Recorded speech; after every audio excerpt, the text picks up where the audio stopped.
لە هەفتەی 20 خولی نایابی تۆپی پێی کوردستان یانەی سۆران لە نێو یاریگای خۆی و بەردەم هاندەرانی میوانداری یانەی ئاراراتی کرد. هەر لە سەرەتای یاریەکەوە یاریزانانی ئارارات باشتر دەبیندران و لە خولەکی 4 سەفەر سولەیمان گۆڵی یەکەمی یانەی ئاراراتی پێشخست.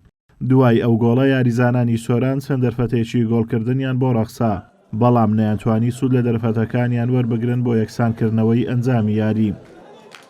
لە خولەکی 35 یاریزانی یانەی سۆران سامر محەممەد بە کارتی سوور کرایە دەرەوەی یاریگا، ئەمەش ئەرچی یانەی سۆرانی قوڕستر کرد. نیوەی یەکەم بە گۆڵێکی بێ بەرامبەر لە سوودی ئارارات کۆتایی هات. لە نیوەی دووەم یاریزانانی ئارارات توانیان 5 گۆڵی 1 لە دوای یەک تۆمار بکەن. لە خولەکی 53 ناوبژیوان لێدانێکی سزای بۆ ئارارات هەژمار کردو. یاریزان دلۆڤان شینۆ گۆڵی دومی ئاراراتی پێ تۆمار کرد. دواتر یاریزان مستەفا حەنون لە خولەکی 6 گۆڵی سێمی تۆمار کردو. جێگر عەزیز توانی لە خولەکی 7 گۆڵی چوارەم بۆ ئارارات تۆمار بکات.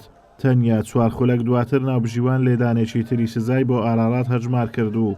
یاریزان هاوگار سعدی بە کارتی سوور کردە دەرەوە و یاریزان ئیسماعیل یاسین گۆڵی پێنجەمی بۆ ئارارات تۆمار کرد. لە خولەکی 75 هەمان یاریزان گۆڵی دووەمی خۆی و شەشەمی بۆ یانەی ئارارات تۆمار کردو. یاری بە ئەنجامی 6 گۆڵی بێ بەرامبەر لە سوودی ئارارات کۆتایی هات. یاریەکەی ئەمڕۆ بە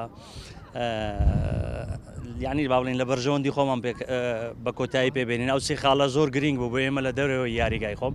ئەو پلانەی بۆماندا ڕێشتە بوو توانیمان هە لە سەرەتای یاریەکە کۆنتترۆلی یاری بکەین و هەروە ئەو مەساحاتانەی لە تیپەکەی ئەواندا هەبوو ئیستیغلالی ئەو مەساحاتانەمان کرد بە تایبەتی لە سولسی دیفاعی ئەوان توانیمان ئەو ئیستیغلالی ئەو مەساحاتانە بکەین و یاری نادی سۆران زۆر خۆی بۆ ئامادە کرد بوو ئەو یاریەمە زۆر ئێتیمامیدا بۆ ئەو یاریەمە.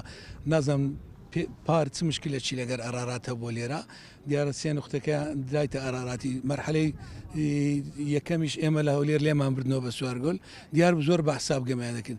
من زانی بم تیپی سۆران زۆر بە حساب یاری دەکا نابی باسێ ئەو فرسەی سۆرانمان ئیستیغلال کردەوە کە زۆر بە حساب یاری دەکەن زۆر بە توندی یاری دەکەن خاتەن لە هەفتایمی یەکەم لاعیبیان تەڕد و لە هەفتایمی دوش ئێمە وەکو کادر پێمان گوت چەند دەتوانن هادی بن هەم ئێوە هادی بن چکەوان لاعیبیان تەردەوان لەسەر حساب گەمەی دەکەن وعدیاندا بوو کەچی هەر کوبی سۆران لە ئێمە بباتەوە لە تۆپانێ هیچ وعدەک نییە تو دەبێتە دەخی ئاخیری ئێمە توانیمان فرسەتی ئەوە ئیستیغلالکەین. بەم ئەنجامە یانەی ئارارات لە سەری و ڕیزبەندیەوە دێت بە کۆکردنەوەی 35 خاڵوو لە یاری داهاتوو یانەکە میوانداری یانەی شێوانە دەکات. یانەی سۆرانیش خاوەنی 24 خاڵە و لە ڕیزبەندی دەیەم دێت و یاری داهاتوو دەبێتە میوانی یانەی چەمچەماڵ.